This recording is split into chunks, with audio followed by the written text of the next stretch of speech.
나눔의 교회가 태어난 복되고 귀한 날입니다. 사랑하는 성도 여러분, 나눔의 교회가 있어서 행복하시나이까? 행복하십니까? 네, 나눔의 교회 잘 태어났습니다. 나눔의 교회도 여러 성도님들이 계셔서 행복할 줄 믿습니다. 또 하나 물어볼게요. 우리가 나눔의 교회를 지킨 걸까요? 아니면 나눔의 교회가 우리를 지켜준 것일까요? 예, 여러분의 섬김이 나눔의 교회를 이렇듯 지탱 또는 부흥, 은혜가 되었고요. 또 동시에 나눔의 교회가 여러분들을 지켜준 줄 믿습니다. 나눔의 교회 중직이다. 그러면 그 이름의 무게감 때문에 여러분의 삶도 나름 절제와 영광을 돌리는 삶을 살았지요. 그래서 이래저래 나눔의 교회를 향한 고백을 한 번 더 합시다. 나눔의 교회 사랑합니다 하고 외칩니다. 시작. 나눔의 교회 사랑합니다. 하나 더 합니다. 나눔의 교회 창대하여라. 시작. 나눔의 교회 창대하여라. 아멘. 오늘은 또 3주 동안 세일의 새벽 기도를 마친 날이기도 합니다. 오늘 새벽에 마쳤어요. 세일의 새벽 기도 참 은혜롭게 눈동자를 반짝이며 어느 때보다도 더 사모하는 마음으로 바라보셨던 눈동자를 기억합니다. 세일에 승리하셨습니다. 데살로니가 전서와 후서를 세일 동안 모두 다 훑어보았어요. 오늘 아침에 백설기 떡 받았잖아요. 데살로니가 전서 후서 다 띄었다고 책거리 한 겁니다. 또 오후 예배에는 하나님의 충성된 일꾼 28분을 임직자와 또 명예 권사로 추대합니다. 우리 하나님이 기뻐하실 일일 줄 믿습니다. 오늘은 또 종교 개혁주일입니다. 교회에는 생일이 2개가 있는데 하나는 성령 강림이고 또 하나는 종교 개혁이에요. 교회의 출발은 마가 다락방에서 시작했지만 AD 313년에 기독교가 로마의 국교로 선포된 다음에 아이러니하게도 그때부터 기독교의 타락이 시작되었습니다. 오죽했으면 중세의 1000년, 가톨릭의 이 1000년을 암흑시기라고 역사가 말했겠어요. 말틴 루터가 1517년 종교개혁을 일으켰으니 교회는 개혁되어야 된다. 끝없이 하나님의 뜻을 따라가야 된다. 오직 말씀이 살아있어야 되고 오직 하나님께 영광을 돌려야 되고 오직 은혜로 살아가는 게 우리들이다. 새로운 변혁을 이루는 도화선이 되었고 그 후예들 개신교, 프로테스탄트, 개혁교회의 믿음을 가진 것이 바로 우리 나눔의 교회의 전통입니다. 교회를 개척하려면 그 2 생일 중에 하나, 봄에 하면 성령 강림주일, 가을에 하면 종교개혁주일인데 우리 교회는 가을에 하게 되어서 종교개혁주일날 우리 교회가 창립이 되었습니다. 그래서 생일이 오늘인 겁니다. 교회는 끊임없이 개혁되어야 하지요. 고여있는 물은 썩게 돼 있습니다. 변질됩니다. 하나님의 나라의 가치로 끝없이 달려가야 살고 날마다 성령 안에서 내가 죽어지지 않으면 세상이 그렇게 섭섭해요. 못마땅해요. 내 안에 은혜가 사라지고 행복이 떠나요. 어떻게 하든지 그 가치로 살아가기 위해 물에 빠진 위기에 처한 사람은 헤엄쳐야만 생존할 수 있다는 걸 잊지 마시고 나눔의 교회가 하나님의 뜻을 따라가는 순결한 교회가 되기를 축원합니다. 오늘 본문 말씀을 통해서요, 나눔의 교회의 과거와 현재와 미래를 바라볼 수 있습니다. 오늘 읽은 말씀의 배경은 우리가 잘 알고 있는 대로 야곱이 에서 형으로부터 장자권과 축복권을 각각 형과 아버지께로부터 받아내지요. 속았다고 생각한 형 에서가 이 자식 죽여버리겠다고, 그래서 두려움을 피해 외삼촌이자 장인이 된 라반의 집에서 20년을 사는 동안 그곳에 두 딸을 아내 삼고 몸종 둘까지 넷을 아내로 삼고 아들만 12명의 자녀를 낳았어요. 장인의 눈치가 이상해지자 이제 떠날 때가 되었다라고 생각을 하고 고향 베델로 가려고 하던 길에 어머나 세겜이라는 곳에 머물렀는데 그곳이 좋은 거예요. 가던 길을 멈추고 그곳에 살다가 아주 호된 일을 당합니다. 딸 디나가 겁탈을 당하자 분을 못 참던 오라비 둘 시므온과 레위가 세겜 사람들을 속여서 할례를 받게 하고 그리고 그들을 힘 못 쓸 때에 모두 죽여버립니다. 아하, 객지에서 야곱은 낭패를 얻었어요. 만났어요. 큰일 났다 싶었어요. 어찌하면 좋을까? 그럴 때 오늘 본문이 시작됩니다. 그런 야곱에게 하나님이 찾아와서 말합니다. 1절 말씀입니다. 야곱아, 일어나 베델로 올라가서, 베델로 가려고 했던 것 아니냐? 베델로 올라가거라. 그곳은 어떤 곳이냐? 네가 내 형 에서의 낯을 피하여 도망하던 때에 너에게 나타났던 하나님, 너에게 절망의 때에 나타났던 그 하나님. 야곱은 절망이었어요. 형의 위협을 피해 도망가노라니 집도 떠났지, 부모도 떠났지, 아무것도 그의 수중에 자기 것이라고 할 수 있는 게 없었지. 그런데다가 해는 지고 잠잘 곳은 없고 노숙을 하던 중 돌 하나를 베고 잠들었는데 사닥다리가 나타나고 천사가 나타나고, 그리고는 하나님이 네 조상의 하나님이다, 네가 누워있는 이 땅을 너에게 주겠다, 그리고 네 자손을 땅의 티끌처럼 많게 하겠다. 이 두 가지를 그 절망의 때에 오셔서 하나님이 말씀하는 거예요.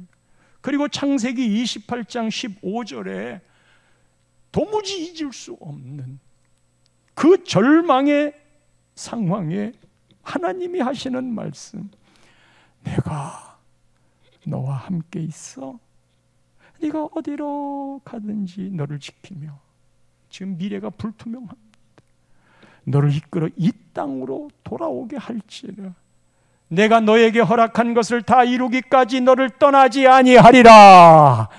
하나님이 함께 하겠다고 하고 떠나지 않겠다고 하고 지키겠다고 약속하니 얼마나 든든하겠어요.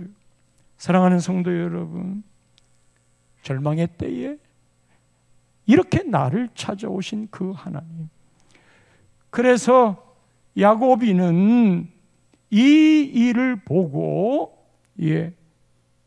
창세기 28장에는 야곱이 잠을 깹니다. 그리고는 하는 말이 여호와께서 과연 여기 계시거늘 내가 알지 못하였도다. 베델은 여호와께서 과연 여기 계시는데 내가 몰랐어. 그런데 이제는 알았어. 하나님을 만난 거예요. 야곱이는 모태신앙이었습니다. 종교의 행위를 왜 안 했겠어요? 근데 하나님을 못 만났어요. 하나님이 곁에 있는데도 몰랐어요. 그런데 이날은 베델에서 여호와께서 과연 여기 계시거늘 분명히 여기 있다. 그런데 나는 몰랐다. 그 인생의 터닝 포인트는 하나님을 만나는가 아닌가에 있습니다. 베델이라는 장소는 그곳입니다. 사랑하는 성도 여러분, 우리 나눔의 교회의 과거, 현재, 미래를 말씀 가운데 생각해 보느라면 여러분들 개인적으로도 주님을 만났던 첫사랑의 고백들이 있겠지요. 보통 그런 때는 절망의 때에 찾아오기도 합니다. 그리 아니하였을지라도 내가 만난 하나님이 있잖아요. 내가 만난 그 하나님과의 그 첫사랑, 종교적인 행위에 머물러서 종교인으로 끝나는 게 아니라 인격적인 하나님과의 만남, 첫사랑, 첫 감격. 자녀가 태어났을 때 여러분 그 자녀와 첫 눈동자의 만남을 압니까? 스파크가 일어나는 그 눈동자의 만남, 이건 정말 기가 막힌 거예요. 사춘기를 지나면서 미운 짓 할 때도 있겠지요. 그러나 언제나 그것을 기억하고 생각하면 마음이 좋은 거예요. 목회자의 마음 말이에요. 성도들을 미워하면 하나님한테 혼나요. 성도들을 사랑해야 되는데 어찌 다 좋은 감정만 있겠어요. 그러지 못한 감정도 있는데 그럴 때 나를 추스려야 돼요. 사단이는 나쁜 감정들을 자꾸만 일으켜서 나를 서운하게 만들어요. 그러나 성령의 감정은 나를 행복하게 만들어요. 그대를 보면 진짜 미워하는 건 마귀가 주는 생각이고요. 그대를 보면 내가 기뻐, 그건 성령이 주시는 건데, 사람이 살다가 서운한 일도 있고 좋은 일도 있지요. 아주 모질게 못된 것도 있고요. 정말 고마운 일도 있지요. 그래서 언제나 살면서 좋았던 거, 그거 한 가지만 기억하면 전부 이쁜 거예요. 그거 한 가지만 생각하면, 좋은 추억들을 생각하면 그렇게 고마울 수가 없어요. 하나님을 향해서도 그래요. 기도 응답 안 된다고 서운해 하시지요. 왜 나만 이렇게 어렵게 시험에 떨어지게 하느냐고 서운해 하시지요. 하나님이 여러분들을 향하여 행하셨던 좋은 것들 기억해 보세요. 그것의 첫 번째가 하나님과의 첫사랑이에요.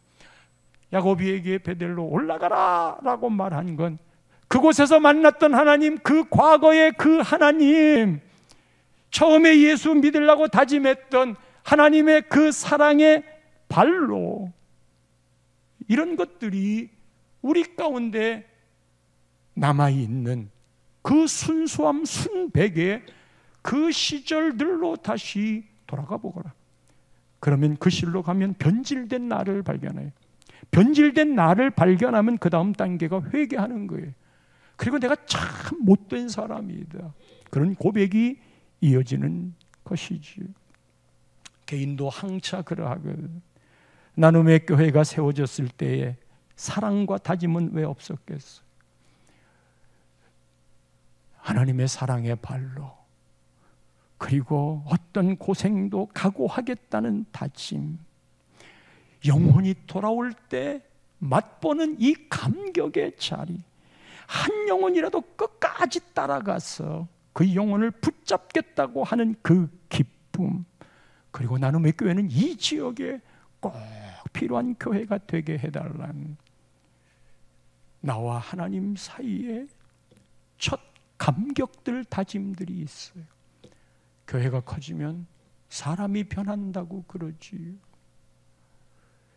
교회가 커지면 처음에 맘먹었던 꼬부랑 할머니 한 분만 와도 반가웠던 그 마음이 사라지고, 뭔가 자꾸만 힘들게 하는 사람들이 싫어지는데, 성도 여러분, 돌봐야 될 사람이나 힘들게 하는 사람을 잘 받아주어야 하나님이 그곳에 테스트를 합격했다고 교인을 보내주는 겁니다. 사실 우리 교회는 종진이가 무거운 짐이 아닌 우리 교회에 놓고 간 그 아이가 하나님께는 우리가 축복받을 일이었어요. 어디 그것뿐인가요? 어려움을 겪을수록 하나님의 축복이 기대하고 있음을, 힘겨운 부모님, 잘 모시는 게 자식들에게 남겨놓은 구원의 축복의 현장이라고 그랬잖아요. 그래서 교회는 좁은 문이고 십자가를 지라고 해요. 이 마음을 잃지 않도록 하는 거예요. 특별히 한 영혼이 많아지면 한 영혼에 대한 가치가 사라지고 말아요. 그리고는 세상의 성공 논리를 따라서 나 편한 대로 해석하기에 이르러요. 정말 손을 보아야 될 지극히 작은 자 하나, 잃어버린 한 마리 양, 이거를 놓치지 않는 건 베델로 돌아가 봐야 되는 거예요. 지하의 철문에 교인들이 없을 때 이 앞길로 지나가는 사람들이 성경책 들고 저 위에 교회 저 아래 교회 가는데 그 중에 한 사람이라도 우리 교회 왔으면 좋겠다라고 생각했던 그 시절, 예배당 철문을 닫고 예배를 드리는데 철문이 열리는 삐그덕하는 소리가 들리면 교인들이 뒤를 바라보는, 좋아서 기뻐서 그 한 영혼을 향한 마음이 교회가 커졌다고 바뀐다면 베델로 돌아가야 됩니다. 두 번째, 그러기 위해 현재 뭘 하느냐. 과거의 내 마음을, 우리 나눔의 교회의 마음을, 이름도 나눔의 교회예요. 나누면서 사는데 우리가 뭐 이 돈이 있다고, 우리가 뭐 나눠줄 게 있다고, 우리가 뭐 능력이 있다고 뭐 예배당을 지으며 자꾸만 나눠주려고 그러느냐. 그럼 우리가 하는 거예요? 하나님이 하시는 거지. 그러면 그런 일들을 위해 현재 뭘 해야 되느냐. 2절 말씀이에요. 야곱이 이에 자기 집안 사람과 자기와 함께한 모든 자에게 이르되, 첫째, 너희 중에 있는 이방 신상들을 버리고, 둘째, 자신을 정결하게 하고, 셋째, 너희들의 의복을 바꾸어 입어라. 이거 현재 우리가 해야 할 일이에요. 베델로 올라가기 위해서 과거의 초심의 마음을 보았고 지금은 뭘 해야 되느냐. 이방 신상들을 버려요. 불교 안 믿지요? 그래서 우리는 이방 신상 안 믿는다고 생각하지요? 부처상 우리 집에 없지요? 그래서 안 믿는다고 생각하지요? 이미 우리에게 이방 신상 된 건 하나님보다 더 사랑하는 것들이 많아요. 하나님 진짜 슬퍼요. 오로지 하나님을 사랑하라 그랬는데 눈에 보이는 것들이 훨씬 더 내 삶의 행복과 불행을 좌우하는 거라고 생각을 하고 살아가요. 버려야 얻을 수 있어요. 세상의 가치관 버리세요. 알량한 자존심도 버리세요. 내가 주고 교회가 살면 돼요. 왜 나를 안 안아줘? 그것 때문에 섭섭하다면 그것이 섭섭 마귀의 역사예요. 술 마귀, 음란 마귀라고 이름을 붙이는 것처럼 섭섭한 게 마귀 역사예요. 이방 신상들을 버리고 욕정도 탐욕도 죄의 그림자들도 다 먼저 버리는 것부터, 이게 지금 우리가 해야 할 일이고, 두 번째로는 자신을 정결하게 하는 겁니다. 성도 여러분, 나를 정결하게 하는 방법, 내가 정결해야지 그런 다짐이 어느 정도 도움을 주지만 그게 눈이 가리워지면 사라져요. 내가 정결해야 하는 거는 코람데오, 내가 하나님 앞에서 살아간다, 그 믿음이 아니면 정결해질 수 없어요. 나는 하나님 앞에 살아가 하나님을 두려워하고, 이 바람피는 남편이요, 아내를 얼마든지 속일 수 있어요. 그리고 바람피는 날은 그 아내에게 더 잘해주는 거예요. 얼마든지 아내를 속일 수 있어. 그리고 더 잘해줘. 그러나 하나님 앞에 있다고 생각하면 어찌 그런 일을 할 수 있겠어요? 거짓을 말한다든지 사기를 친다든지 그런 모든 건 그에게 하나님이 없기 때문입니다. 하나님 앞에 두려움을 갖지 않기 때문입니다. 우리는 보통 하나님을 사랑해요. 그걸로 다 때우려고 그러지요. 동시에 하나님을 두려워하는 이 두 가지가 합쳐서 경외라고 하는 거예요. 사람들은 말해요. 나 하나님 사랑해. 하나님도 나도 사랑해. 그리고는 내가 하고 싶은 대로 하면서 살아요. 그건 하나님을 두려워하지 않는 거예요. 그거는 진정한 의미의 하나님을 사랑하는 게 아닌 거예요. 또 하나, 내가 정결하기 위해서는 종말을 생각해야 돼요. 재림을 생각해. 요즘 계속 재림에 대한 말씀을 나누고 있잖아요. 종말론적인 신앙은 나를 정결하게 합니다. 하나님 앞에 내가 마지막 어떻게 카운트가 될 것인지, 그 달란트 비유에서 이야기했듯이 유익한가 무익한가, 무익한 종 유익한 종으로 갈렸어요. 여러분의 직책이 무슨 의미가 있는 겁니까? 여러분들이 버는 돈은 어떤 의미가 있는 겁니까? 명문대에 합격을 하고 좋은 곳에 직장에 취직해서 살아가는 그것이 하나님 나라에 어떤 유익을 주는 겁니까? 종말이 있을 때, 하나님 앞에 심판의 때에 선다는 생각이 있을 때 우리는 정결한 마음이 됩니다. 자신을 정결하게 하고, 정결한 사람이 입는 옷, 너희들의 의복을 바꾸어 입어라. 정결하면 그게 밖으로 드러나야 돼요. 옷이라는 건 딱 보면 그 사람의 외모에 제일 먼저 보이는 거잖아요. 옷은 자기의 신분을 말하는 것이기도 하잖아. 그 옷에는 내 신앙의 모습, 외모에는 담겨 있다는 말이, 밖으로 보여지는 인격, 밖으로 드러나는 신앙의 행동, 복음으로 좋게 변한 모습을 보여주세요. 성도들 안에서 내가 예수 복음 때문에 이렇게 변했다라고 하는 걸 보여주세요. 우리 성도님들 처음부터 31년 동안 제가 지켜봤잖아요. 다 알아요. 그런데 그렇게 살아오면서 어떤 이는 아직도 저 모양이냐? 그렇게, 아니 직분도 받았는데 저 모양이야? 그런 사람이 있죠. 세상이 우리를 볼 때는 자기들의 정한 카트라인에 못 미칠 때도 있지요. 그런데 말이에요, 이 사람이 우리 교회 처음 나와가지고 지금까지 신앙생활을 하면서 사람들의 평가 기준에는 못 미치는 것 같아서, 아니 뭐 직분자가 저래 이렇게 이야기하지만, 그를 알고 있는 바온 저로서는 초창기 때부터 여기까지 올라온 게 얼마나 큰 노력인 줄 아세요? 무당벌레 한 마리가요, 그냥 그 꽃나무 저 줄기, 이 꽃에 식물의 줄기를 올라가는 그 모습은 그거 번쩍 들어가가지고 올리면 되겠는데, 거기서 막 절벽도 만나고 그러면 어쩔 뻔 모르는 거지만, 그 작은 벌레는 자기 인생을 다 걸고 그거를 정복하는 거예요. 그 사람에게는 그렇게 자랐던 삶의 성숙도가 다른 거거든요. 그런데 조금씩이지만 변해요. 그런데 그 변화는 되지만 그 변화가 자기의 생각에서 더 이상 나가려고 하지 않아요.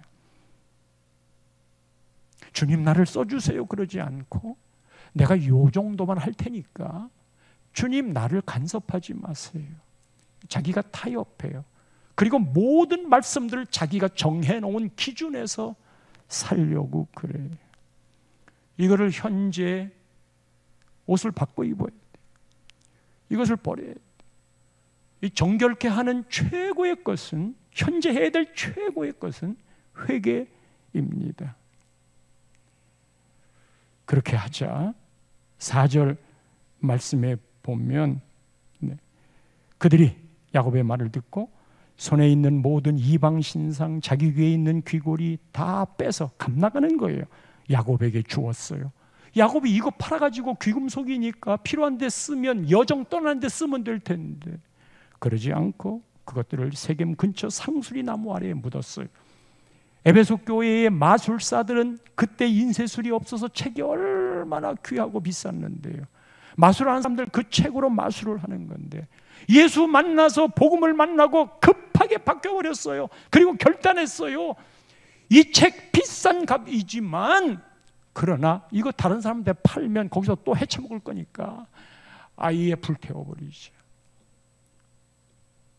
그게 진정한 변화의 고백인 거예요.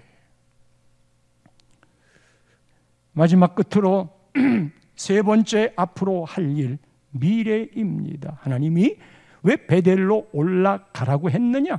목적이 있어요.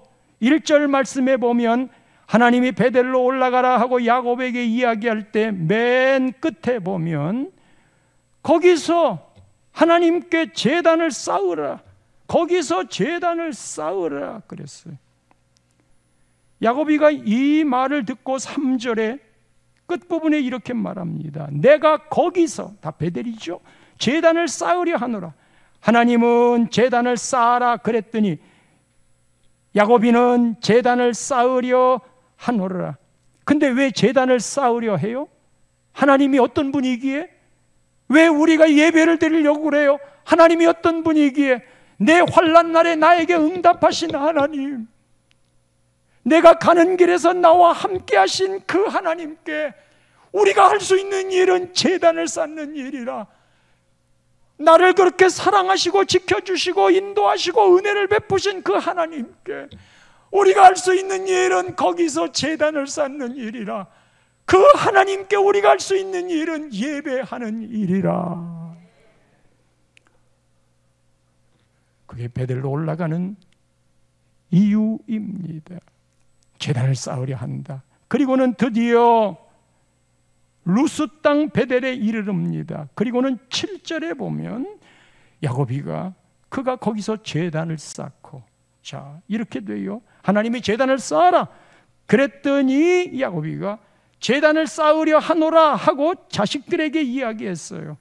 그리고는 그곳의 당도에서는 그가 거기서 제단을 쌓고, 믿음의 모든 선조들은 어느 곳에 가든지 간에 제일 먼저 한 게 제단을 쌓는 일이었어요. 하나님께 예배하는 일이었어요.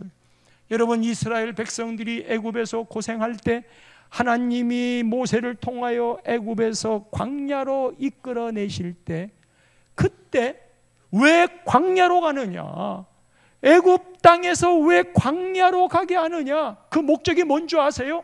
거기서 제단을 쌓으리라. 하나님께 마음껏 예배하기 위해서 우리를 광야로 보내주시오, 그런 거예요. 광야이어도 마음껏 예배할 수 있기에. 그래서 청교도 퓨리탄들이 신앙의 박해를 피해서 신앙의 자유를 찾기 위해 메이플라워를 타고 프리머스 항해 미국 동부에 도착을 해서 그것에 제일 먼저 한 일이 자기 집부터 짓지 않고 교회부터 지었어요. 신앙 때문에, 예배하는 일 때문에. 미국도 그 부분이 무너져가고 있지요. 그리고 독재주의나 공산주의자들 예배부터 못 드리게 하는 거예요. 코로나 전염병이기 때문에 우리가 거리두기를 당연, 소독도 당연하지만 코로나의 마지막 정착 지점이 뭔지 아세요? 예배를 못 드리게 하는 거예요. 예배를 드리지 못하게. 그리고 현장 예배를 오지 못하도록. 목적이 뭔지 알아요? 우리가 앞으로 해야 될, 찾아 나서야 될 길들은 하나님께 예배 드리는 이 일을 위하여, 이 안에 다 포함됐어요. 복음을 나누는 일, 영혼 구원과 그리고 섬김을 하는 일, 다음 세대를 세우는 일, 이 모든 게 예배부터 출발하는 거예요. 당신이 신앙생활을 잘하느냐 못하느냐는 다른 거 따질 거 없어요. 신앙생활을 제대로 하려면 하나님이 명하신 거룩하게 지킬 안식일에 예배 빠지면 당해내갈 재간이 없어요. 그래서 당신의 신앙을 점검할 때 첫 번째가, 너 주일 지키고 있어? 예배하고 있어? 예배를 드려도 제대로 드려. 때우듯 하지 말고 예배한 것만큼이 내 인생이야. 그게 미래에 우리가 추구해야 될 방향인데, 여러분 여기에 모든 게 다 담겨 있어요. 이 힘이 무너져 버리면, 모이기를 패하는 어떤 사람들의 습관과 같이 하기 시작하면 교회는 그때부터 생명을 잃습니다. 교회의 힘은 뭐냐? 예배로 모이는데 그 힘이 있고, 예배로 모이더라도 이스라엘 백성들이 재물을 가져오지 말라 가증한 것이다, 그게 아닌 진지하게 드리는. 그래서 우리 총회가 이번에 주제로 정한 게 복음의 사람, 예배자로 살게 하소서. 이건 현장 예배의 회복이고, 성도 여러분 그렇게 광고했잖아요. 우리가 이 생일날 드릴 하나님이 기뻐하는 선물이 뭘까? 우리 현장 예배로 옵시다, 그거였고, 오늘 창립주일 예배가 끝나면 현장 예배를 찾아 나서게 될 겁니다. 오늘 우리 교회 초창기에 장로님들 여기 다 계시네요. 초심의 마음들, 그때 교회 앞날과 미래는 모르지만 그 안에 소망을 담고 정말 영혼들을 챙기셨던 박원환 장로님, 장독순 권사님, 최만숙 장님도 전주에서 이렇게 오셨고, 이 뒤에 이 화분 있잖아요. 예, 이거 최만숙 장로님이 창립주일날 선물하고, 이거 되게 비싸요.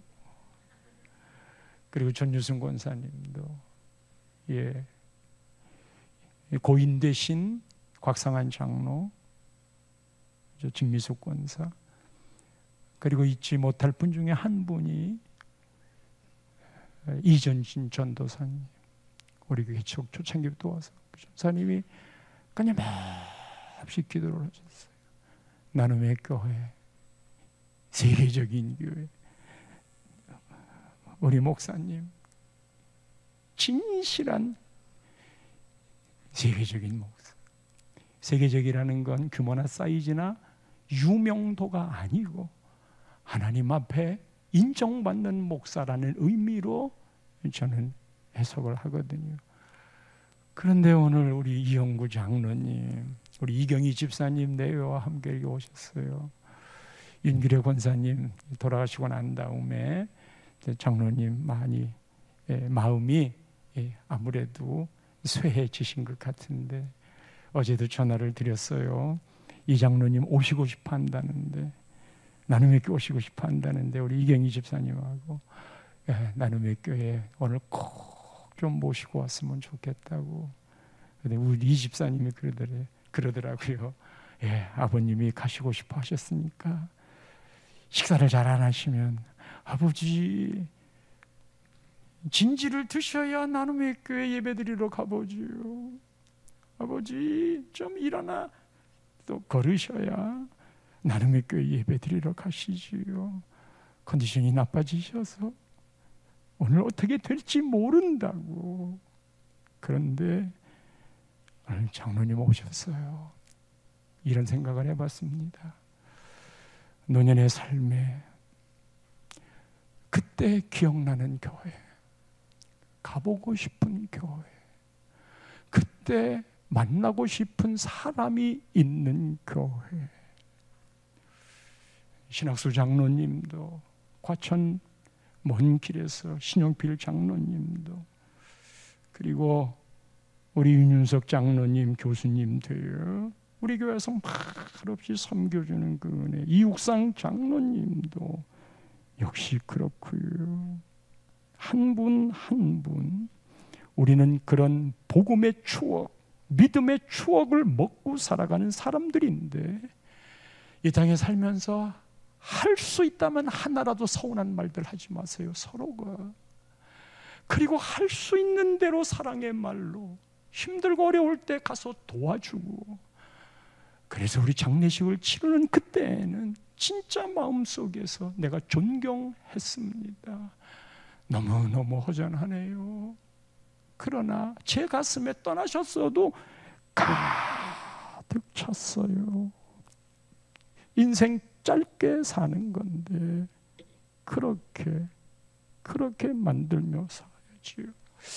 우리 어제는 임직자들, 선배들이 이제 신참 임직을 받을 후배들을 세족식 해줬어요.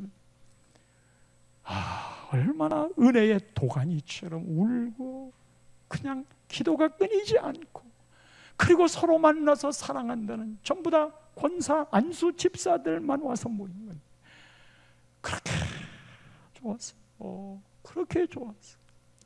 그 동일한 시간에 이태원에서 할로윈 축제를 하니라고 10만여 명가량 추산하지요. 거기에 150명가량이 죽었어요. 그 죽은 자들이 그게 젊은이들이에요. 대부분.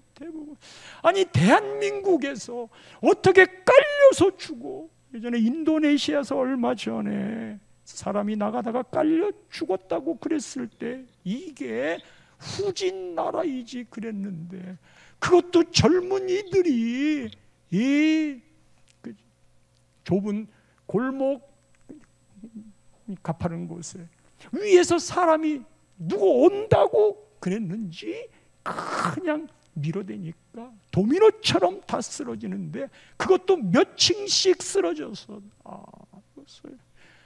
할로윈 대위, 이거는 귀신을 쫓아낸다고 귀신 같은 형상을 만든 거예요. 성도 여러분, 이게 말이에요. 귀신을 쫓아내는 건 예수 그리스도의 이름인 거지, 그런 거 한다고 그냥 생떼 같은 자식을 잃은 부모의 절규가 잠을 못 이룰 심정으로 만들어 버리는 거예요.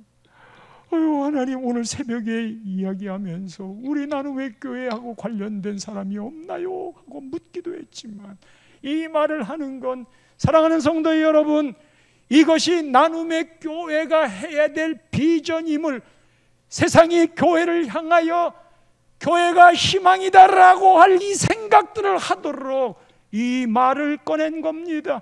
젊은이들이 얼마나 허전하면 마스크를 벗는 첫 모임에 그렇게 많이 몰려가겠어요. 교회에서 찬양 콘서트나 설교나 유명한 분들의 강의가 있을 때 그렇게 몰려들까? 교회가 젊은이들 허전해하는, 평생 일해도 집 한 채 마련하기 힘들어하는 이 젊은이들에게 무슨 희망을 실어줘야 되는지, 가정이 파괴되고 무너지는 이 시대에 법을 만들려고 하는 곳에 교회가 어떻게 그들에게 희망을 주고 가정을 지켜나가 이 조국을 하나님 뜻에 세울 수 있을까? 창립 31주년에 나눔의 교회에게 던지는 질문입니다. 그리고 얼마든지 그 일을 할 수 있는 건, 야고비가 떠나는 그 일행들을 사람들이 뒤쫓지 못했던 것은 그를 두려워했기 때문입니다. 하나님의 뜻을 따라 나서면 누구도 공격할 수 없을 겁니다. 믿음의 힘찬 발걸음 오늘 이후로 옮겨갈 수 있기를 축원합니다.